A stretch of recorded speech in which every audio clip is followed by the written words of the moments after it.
Voilà, j'enregistre ce qu'on est en train de faire. On clique sur le bouton démarrer, comme avec Excel, quoi.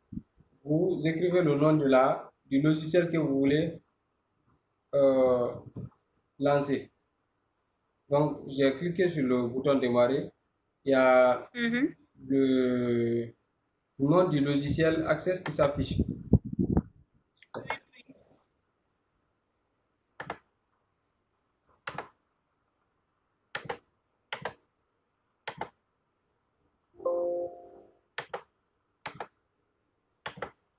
Voilà. Donc,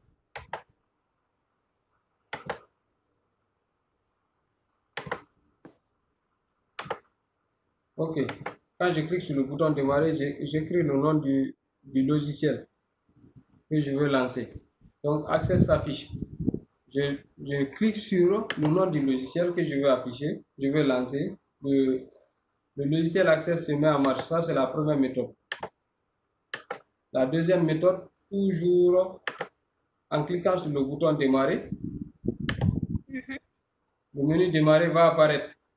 Vous avez une zone où c'est écrit tous les programmes ou toutes les applications. Ça dépend Oui. du langage qui est dans votre ordinateur. Donc, chez moi ici, c'est écrit toutes les applications. Je clique dessus. Il y a la liste de toutes les applications qui sont installées dans mon ordinateur qui vont s'afficher. Donc,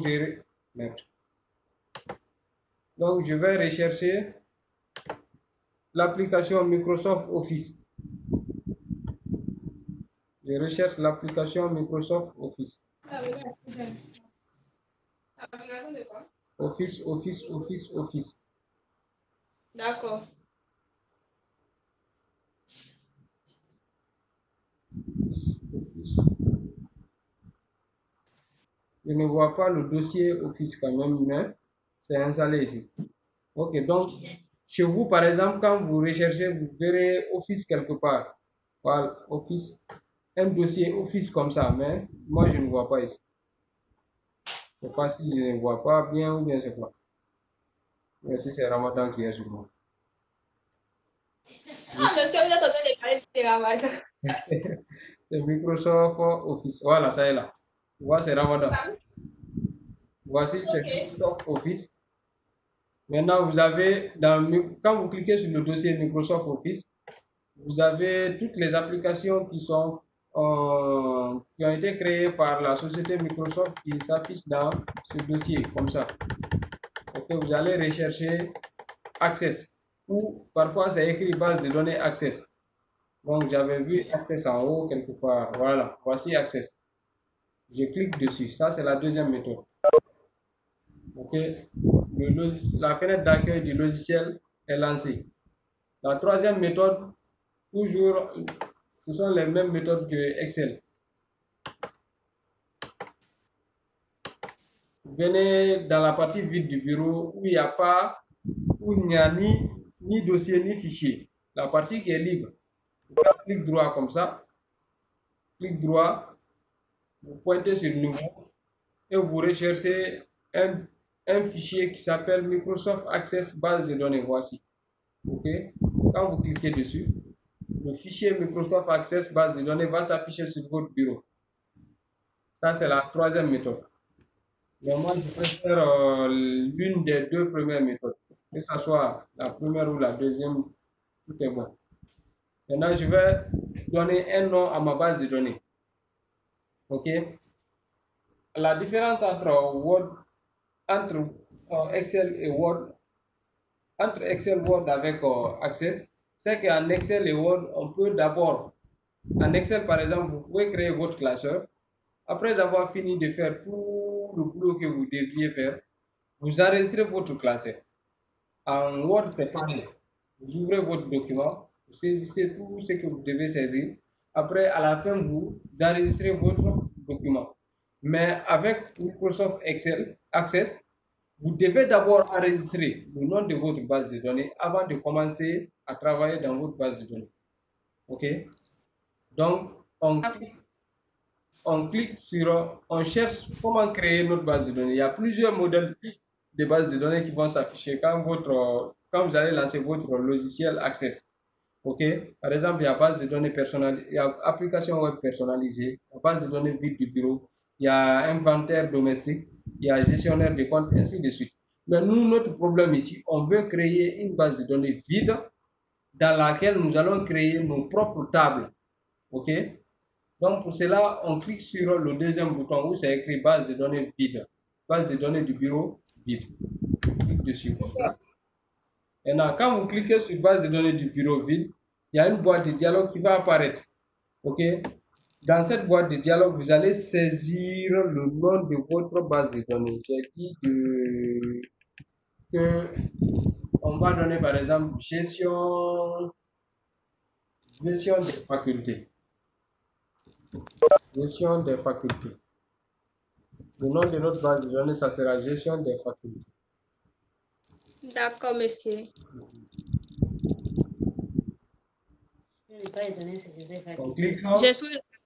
On clique maintenant sur le bouton créer. Notre base de données est créée. Voici voilà. En haut ici, il y a un menu qui j'aime. Ok. Voici le nom de notre base de données. Gestion des facultés. Ok. Maintenant. Monsieur, s'il vous plaît, avant de enregistrer là. Oui. Ça me fatigue. Vous dites? Pour enregistrer là, quand je clique sur access données, ça montre le truc, mais pour enregistrer avant de rentrer là, je n'arrive pas à faire. Pour enregistrer ça sort immédiatement. La base de données? Oui. Qu'est-ce qu'il y a écrit d'abord? La page que vous avez montrée actuellement, c'est ce que je vois ici. Je ne vois pas où je dois enregistrer. Ah, ok, je vois. Donc, tu vas fermer. Tu fermes. D'accord. Tu as fermé? Oui. Tu vas sur le bouton démarrer. Comme ça. D'accord. Tu écris access. Access s'affiche, non? Oui. Tape entrée.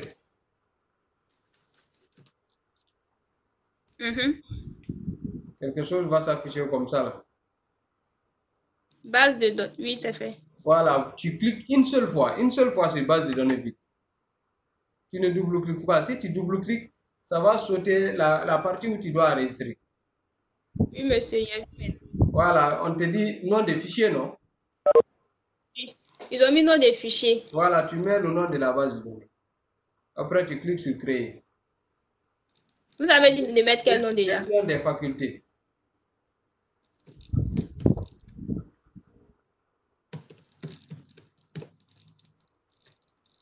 C'est fait. Voilà, clique sur créer. Ok. Voilà. Donc, on est au même niveau. Oui, monsieur. Donc, quand vous créez votre base de données pour la première fois, quand vous l'ouvrez pour la première fois, elle va s'afficher avec une table par défaut qui s'appelle table 1. Regarde. C'est écrit table 1. Voilà, il est conseillé de supprimer cette table-là. Pour la supprimer, c'est très simple. Comme elle n'est pas encore enregistrée, on fait clic droit sur le nom de la table. Là où c'est écrit table 1, on fait clic droit. Là où il y a mon curseur, on fait clic droit. Ils ont mis fermer tout. Fermer.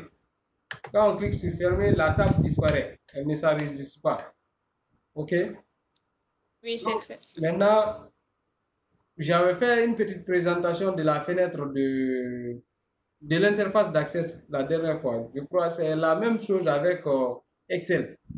Seulement, la seule différence au niveau de la barre de menu ici, vous avez deux menus qui n'existent pas en Excel. Vous avez le menu créer et le menu outils de base de données. Le menu créer va vous permettre de créer tous les objets d'Access. Access est composé de 4 objets principaux. Vous avez l'objet table. Sans table, il n'y a pas de base de données. C'est dans les tables qu'on va stocker les informations sur des sujets particuliers. Par exemple, une table qui va gérer les étudiants de notre faculté, une table qui va gérer les profs de notre faculté, une table qui va gérer les heures enseignées par les professeurs, une table qui va gérer les notes, une table qui va faire ceci, une table qui va faire cela. OK? Au minimum, une base de données doit avoir une table. Sans table, pas d'existence de base de données. Ok, ça veut dire que dans la base de données, là, on ne peut rien stocker parce qu'il n'y a pas un emplacement où on peut stocker quelque chose. Ok? Ok. On ne peut parler de maisons que lorsqu'il y a l'existence de 4 murs. Tu comprends? Oui, monsieur. Voilà. Même si c'est rentré dans là. Si c'est maison. Ou bien. Voilà. Tu dis?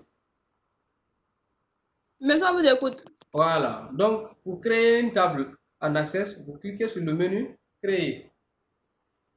Dans le menu Créer, vous avez plusieurs groupes. Le groupe modèle, le groupe table, le groupe requête, le groupe formulaire, le groupe état, le groupe macro. Mais nous, dans tout ça, là, nous, on veut créer des tables. On vient dans le groupe table. OK? Dans le groupe table, vous cliquez sur le bouton Création des tables. Vous avez 3 boutons qui vont vous permettre de créer les tables. Mais le bouton que nous préférons ici, parce qu'on veut créer nos tables nous-mêmes, pas à pas, sans qu'un système ne nous aide. OK? On clique sur le bouton Création de table. Le champ création, l'interface de création de table s'affiche. Il est divisé en plusieurs parties. 4 parties, pardon. La première partie, c'est tous les objets. OK? Tous les objets. Pour le moment, on n'a pas créé, on n'a pas enregistré notre table. Quand on va donner un nom à notre table tout de suite, l'objet table va s'afficher dans tous les objets ici. Une base de données Access est composée de 5 objets. On a l'objet table, on a l'objet requête, on a l'objet formulaire, on a l'objet table, l'objet requête, l'objet formulaire, l'objet état, l'objet macro et code. OK? Par exemple, je vais créer une première table que je vais appeler étudiant. L'objet table va s'afficher ici. Le jour qu'on va créer des requêtes, l'objet requête va s'afficher en bas. Le jour qu'on va créer des formulaires, l'objet formulaire va s'afficher ici. Donc, le rôle de tous les objets là, c'est d'afficher tous les objets que vous avez créés dans votre base de données. La liste de tous les objets que vous avez créés dans votre base de données, ici, s'affiche ici. Ça, c'est le rôle de tous les objets. Elle vous permet d'afficher les objets que vous avez créés dans votre base de données. Maintenant, la deuxième partie de la fenêtre de création d'une table en Access, c'est la partie nom du champ. En Excel, quand on était en Excel, on parlait de tableaux. Dans les tableaux, on avait des colonnes et des lignes. OK? En Access, ici, on a des, comment dirais les tableaux de Excel sont appelés en Access table. OK? C'est pourquoi vous avez ici table 1. Donc, et les colonnes des tableaux en Excel, là, les colonnes s'appellent ici champs. OK? Donc, les colonnes d'une table en Access sont des champs. Donc, ici, on nous demande de faire la liste des noms des noms du champ de notre table. Par exemple, une table étudiant. Dans la table étudiant, on a le matricule de l'étudiant, on a une colonne qui s'appelle matricule, on a une colonne qui s'appelle nom, on a une colonne qui s'appelle prénom, on a une colonne qui s'appelle date de naissance, ainsi de suite. OK? Donc, on va mettre la colonne matricule ici, la colonne nom, la colonne prénom, ainsi de suite, jusqu'à la dernière information. Maintenant, en Excel, quand on faisait les tableaux, on disait par exemple, dans la colonne là, dans cette colonne de notre tableau étudiant, par exemple, la colonne date de naissance de notre tableau étudiant. Imagine que tu étais en Excel, quoi. Maintenant qu'on ait créé un tableau qui s'appelle étudiant, maintenant dans ce tableau-là, il y a une colonne qui s'appelle date de naissance, qui va nous permettre de saisir la date de naissance de nos étudiants. OK? On avait la possibilité de formater cette colonne-là. Dans cette colonne, on ne peut saisir des valeurs, des données de type date. Parfois même, on pouvait changer le format de la date. On pouvait dire comme ça que c'est le mois c'est le mois et l'année seulement qui allait s'afficher. Ou bien, on dit par exemple que tu es né mardi le 11 octobre 2002, ainsi de suite. On pouvait même changer le format.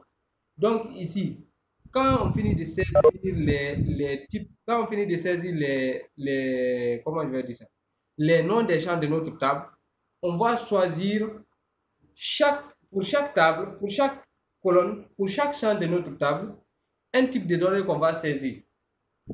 Je vais faire un exemple. La table étudiant, je mets matricule de l'étudiant. Chez vous, par exemple, quand vous êtes, le matricule des étudiants est composé de caractères alphabétiques et de caractères numériques. Votre matricule, c'est MD 18.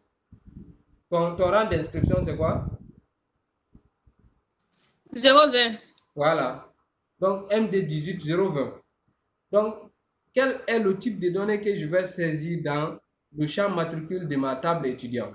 Donc, je choisis le type de données. Voici les types de données qui existent en Access. Vous avez texte court, texte long, numérique, date, monétaire, numéro auto, oui ou non, objet all, lien hypertexte, pièce joint, champ calculé, assistant liste de choix. OK? Mais chaque type de données a ses caractéristiques. Par exemple, le type de données texte court va vous permettre de stocker une combinaison de caractères alphabétiques numériques suivis de caractères spéciaux. Maintenant, si l'une des trois conditions là, si deux des trois conditions là est respectée, ça veut dire que, ou bien l'une des trois conditions est respectée, ça veut dire que le champ dans lequel vous avez saisi ces données là, le type de données de ces données, c'est du texte court. OK? Comme dans votre matricule, vous avez des caractères alphabétiques qui sont MD et des caractères numériques qui sont 18 0 26 par exemple. Donc, c'est une combinaison de caractères alphabétiques et numériques. Donc, on va mettre ça dans le type de données. OK? Donc, quand on va afficher notre champ, je vais essayer d'afficher ma table maintenant, la mode feuille de données. On va dire que la table doit être enregistrée d'abord. Donc, je choisis déjà le matricule comme étant la clé primaire. Et puis, je vais passer en mode feuille de données. Comme ça, enregistrer d'abord, je dis oui. Je mets étudiant. Le nom de la table, je mets étudiant. OK. Maintenant ici, regardez, dans le champ là, le matricule c'est MD 18. OK. Je passe en mode feuille. On me dit que le nombre de caractères que je peux saisir ici ne doit pas dépasser 2. Donc, je vais passer en mode feuille, en mode création. Je vais mettre la taille maximale d'un champ de type texte court. La taille maximale d'un champ de type texte court, c'est 255 caractères. Donc, je vais mettre 255 caractères. Et puis, je reviens en mode feuille de données. Je vais saisir votre matricule maintenant. C'est MD18 026. C'est ça, non? Allô? Tu es parti ou quoi?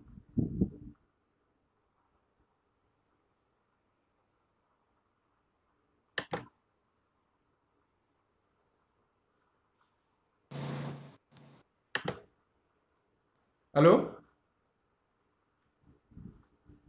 Monsieur, elle a sûrement dû couper le son. OK. Donc, le type de données ici, j'ai choisi texte court parce que vous avez des caractères alphabétiques qui est MD et des caractères numériques qui sont 18026. Donc, je vais revenir encore en mode création. Je vais ajouter un deuxième champ, une deuxième colonne. Je mets par exemple le nom. Le nom aussi. Monsieur Rebecca, je n'arrive pas à entendre ce que vous dites sur mon portable. Je ne sais pas pourquoi.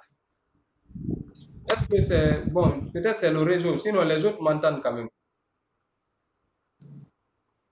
Maintenant, j'ai saisi le nom comme deuxième champ. C'est un étudiant à un matricule, un nom. OK? Donc, je vais enregistrer. Je passe en mode feuille de données, par exemple.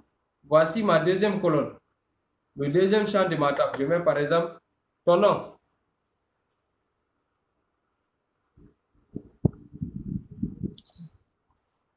Mais par exemple, soirée. Ok, toujours le même problème. On me dit que je ne dois pas saisir plus de 2 caractères. J'augmente la taille. Je ne sais pas qu'est-ce qui cause ça. D'habitude, ça ne se faisait pas.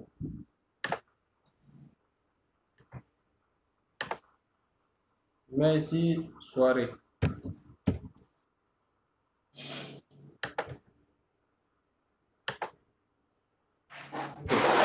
Donc, je mets le prénom.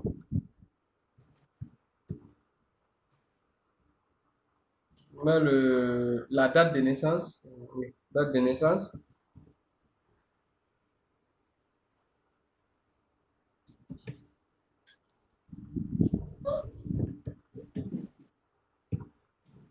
Date de naissance. Maintenant, le type de données d'une colonne de type qui a le nom date de naissance, quels sont les types de données qu'on peut saisir là-bas? Vous regardez ici. On a un type de données qui s'appelle date et heure. Il va nous permettre d'attribuer un type de données, de saisir les données de type date, que ce soit des secondes, que ce soit des minutes, que ce soit des heures ou l'année. Si vous avez un champ qui porte un nom, par exemple, seconde, un nom qui peut stocker des minutes, ou bien quoi, tout ce qui est mesure de temps, vous choisissez comme type de données date et heure. OK? Après, on a citoyen. Citoyen. Citoyen, on a dit ici que ça a 2 valeurs. Soit c'est citoyen guinéen. Citoyen guinéen. C'est 2 valeurs. Soit on est guinéen, soit on ne l'est pas. Donc, on a ici un type de données qu'on peut choisir. OK? Qui est oui ou non. OK? Oui ou non, c'est comme les booléens en mathématiques. Pour ceux qui ont fait les sciences maths ou bien série D, ou série quoi, là, je ne sais pas, en Côte d'Ivoire, comment vous appelez ça.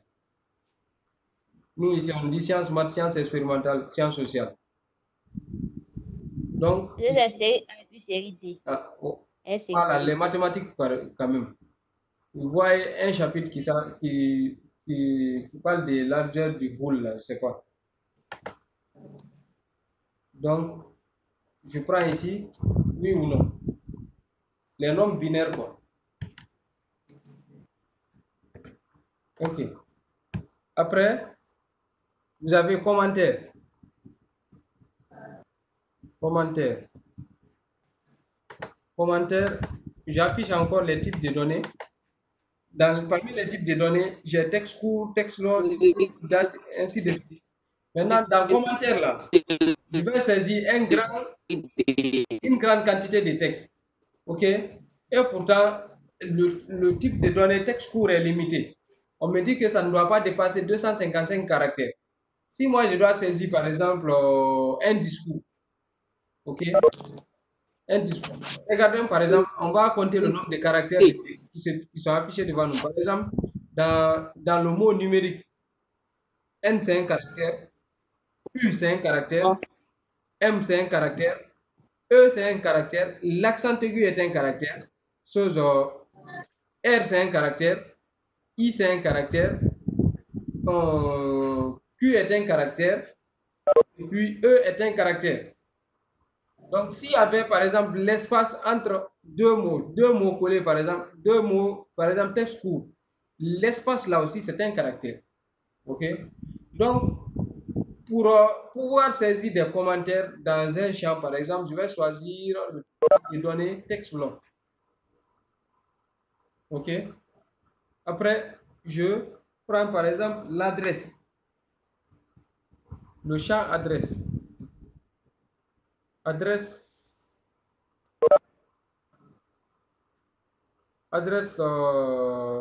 Facebook. Adresse Facebook.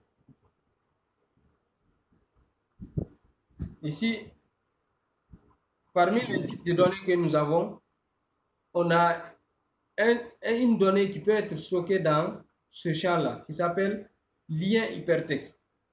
Lien hypertexte va nous rendre, quand on clique dans cette colonne-là, quand on clique dans une cellule de cette colonne, la cellule là va nous ramener vers le lien d'une page web. Ok? Donc, je vais prendre ici lien hypertexte. Par exemple, quand je clique ici, ça me ramène vers mon adresse mail ou bien mon compte Facebook. Ça va dépendre de l'adresse que je vais mettre là-bas. Ok? Après, j'ai un autre champ qui s'appelle photo. Eh bien, parmi les types de données, je vais choisir quel type de données peut m'importer des photos. Prendre des photos dans mon ordinateur, envoyer dans la base de données, dans le champ photo de la base de données. Donc, je vais voir, j'ai une donnée ici qui s'appelle pièce jointe. Pour ceux qui, par exemple, pour ceux qui ont une fois envoyé un mail pour postuler à une école, par exemple, à l'étranger. Dans vos mails, par exemple, on vous dit de joindre une demande que vous avez saisie dans votre ordinateur. Donc, il y a un petit bouton que vous cliquez dans votre mail là-bas, là. Lorsque vous devez envoyer le message, par exemple, vous avez dit comme ça, vous avez mis l'adresse du destinataire, vous avez mis l'objet, par exemple, envoi des dossiers. Dans la zone où vous saisissez là, bonjour, cher monsieur, je ne sais pas quoi. Après, en bas, vous devez joindre un dossier ou bien une photo, quelque chose comme ça. Donc, vous cliquez sur un bouton là qui va vous ouvrir une fenêtre qui va vous permettre d'aller chercher votre dossier ou bien votre photo ou bien votre fichier. Joindre ça à votre mail. OK? Donc, c'est pareil, c'est le même fonctionnement, le même mécanisme. Pièce jointe là. Quand je vais choisir ça comme type de données de mon champ photo et que j'affiche ma table, je vais enregistrer la table. Je l'affiche en mode affichage. Voici pièce jointe. Le signe là, pour ceux qui ont les comptes Gmail, Facebook, et puis Yahoo, peut-être même, je crois, non, j'ai pas vu ça sur Facebook. Voilà.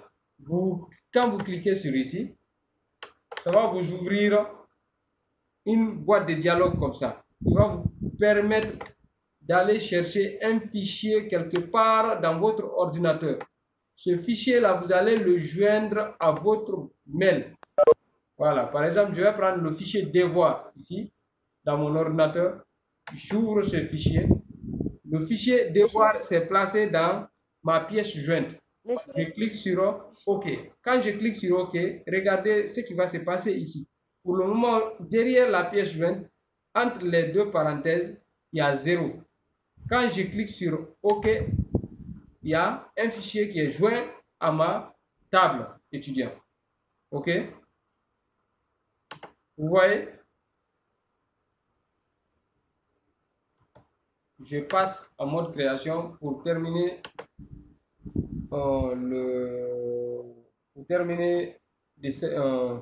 la création de ma table étudiant. Donc, je vais mettre nombre d'enfants. Nombre d'enfants. Nombre d'enfants. Le nombre d'enfants, c'est tout ce qu'on peut compter. C'est numérique. Après, on a solde du compte.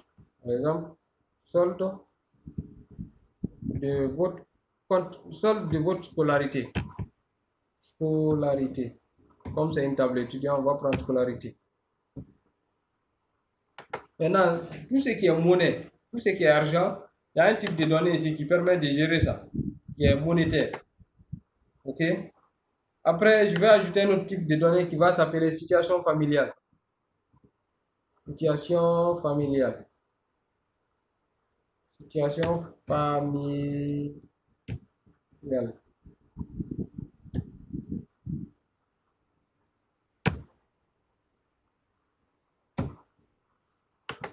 Maintenant, la situation familiale, là, soit vous êtes célibataire, soit vous êtes marié, soit vous avez divorcé ou bien vous êtes veuf. Donc, il y a un autre type de données qui permet de gérer ces genres de colonnes. Les données qui sont saisies dans ces genres de colonnes, ça s'appelle assistant liste de choix.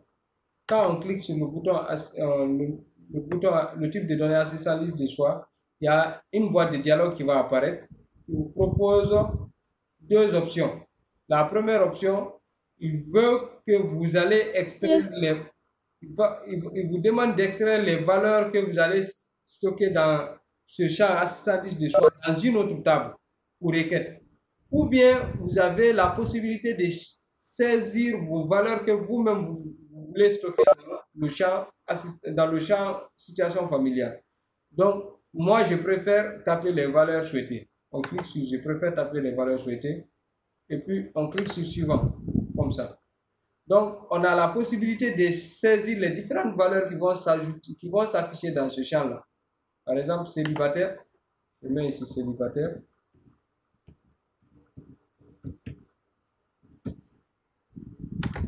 Le cours d'aujourd'hui, c'est juste vous montrer le rôle de chaque type de données qu'on peut saisir dans un champ.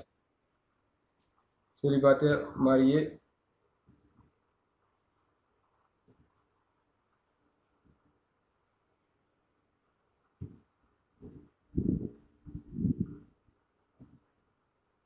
Divorcé.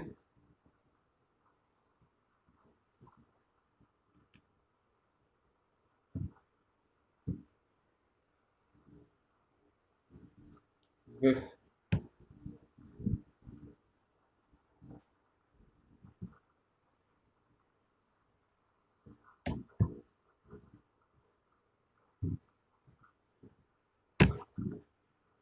J'enregistre. Terminé. Donc, quand j'affiche ma table en mode feuille de données, je reprends en Access, on a deux types d'affichage de notre table. En créant notre table, on affiche la table en mode création. En saisissant les données dans notre table, quand on finit de créer le squelette de notre table, voici le squelette de notre table, on a fini de créer le squelette de notre table. Ici, nous avons la colonne matricule, la colonne nom, prénom, date de naissance, situation citoyen guinéen, commentaire, adresse, pièce jointe, nombre d'enfants, scolarité, situation familiale, ainsi de suite. Ça, c'est le squelette de notre table. On a créé l'entête de notre tableau. OK? Donc, qu'est-ce que je voulais dire même? Donc, on crée le squelette de notre table en mode création. Voici le mode création. On crée le squelette de notre table en mode création. Maintenant, pour introduire les données dans notre table, on passe en mode feuille de données. La table va s'afficher presque approximativement comme si vous étiez en Excel. OK? Par exemple, je saisis MD 18 075. Je mets par exemple Diallo.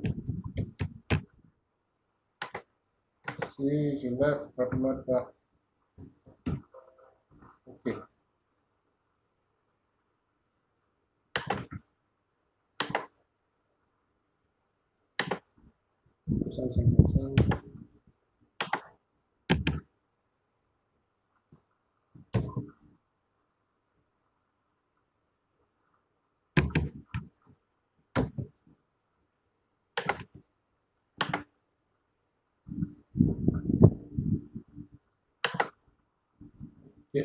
Je mets ici Fatmata. Puis la date de naissance. Je mets soirée. Elle est née en 2003. Mais le 10e mois, par exemple, voilà, le 5/10e mois. Elle est guinéenne, je coche ici. Maintenant, si elle a des commentaires, monsieur, je ne suis pas né en 2003, c'est sorti, c'est rentré, c'est dans le commentaire ici, elle va mettre. Ma vraie date de naissance, c'est ça, c'est ici, elle va mettre. OK, son adresse Facebook, par exemple, moi je mets mon adresse mail, mon Gmail. Je mets Masera 144 70. Là, on avait choisi comme étant le type de données lien hypertexte, quoi. Adresse Facebook. Par exemple, on avait choisi ici comme étant lien hypertexte. Donc, je vais mettre une adresse là-bas. passe en mode feuille de données. Je mets une adresse, par exemple, ici, je mets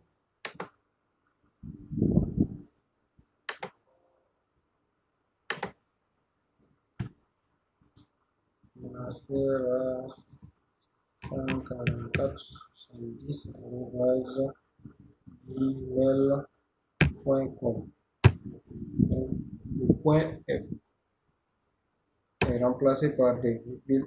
OK, ça marche. Maintenant, je clique dessus.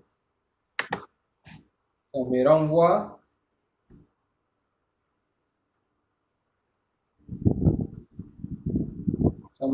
dans ma boîte mail. OK. Donc, c'est parce que j'ai saisi un lien hypertexte. Un lien qui va me permettre de m'envoyer vers une page web.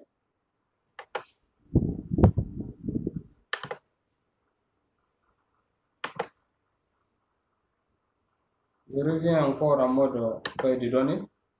Maintenant ici, là on a dit situation familiale. On avait choisi assistant liste de choix.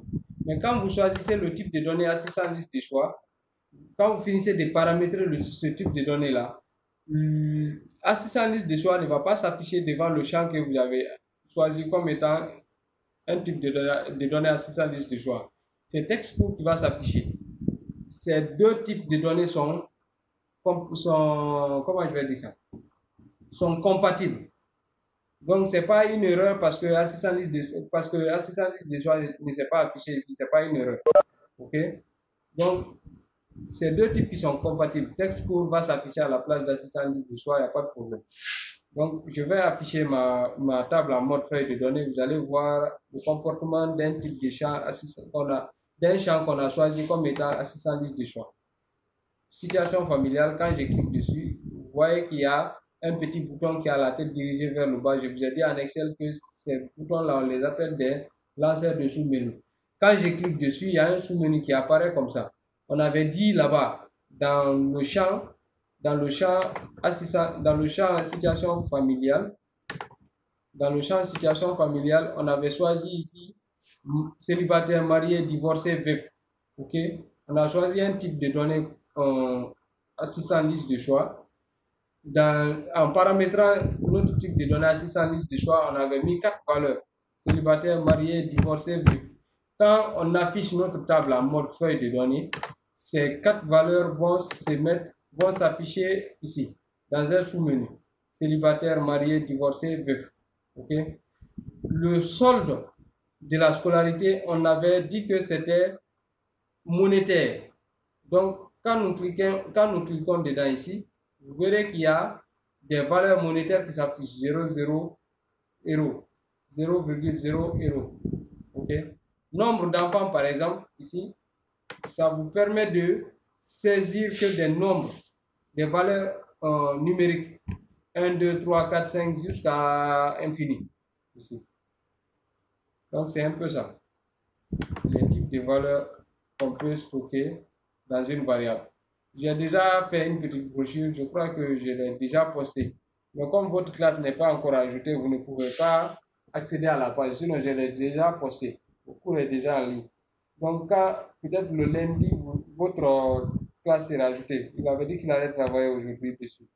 Donc, c'est sûr, d'ici le lundi, vous pourrez vous connecter et voir le cours. Donc, tout est un peu détaillé là-bas. Si ce n'est pas sur ce fichier-là, le fichier que je vais faire demain, je vais le mettre. Quand je vais rentrer tout de suite, je vais bien vérifier si ça a été dedans. Les types de données, je vais bien détailler et mettre là-bas. Bon, je suis un peu fatigué aujourd'hui. Je vais vous laisser.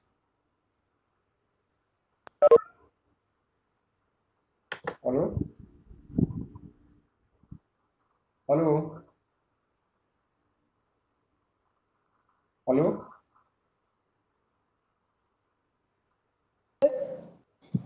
Oui, je vais vous laisser. On se reprend le lundi. J'ai pris rendez-vous avec Kemia le lundi. D'accord, monsieur. Je vais faire avec le premier groupe après vous. D'accord, monsieur. Ce sera à 14 h cette fois-ci. Oui, bon, le matin, je dois former les professeurs sur l'utilisation de la plateforme, comment donner les cours en ligne. Ça sera de 10h à 14h. Donc après ça, je vais vous prendre.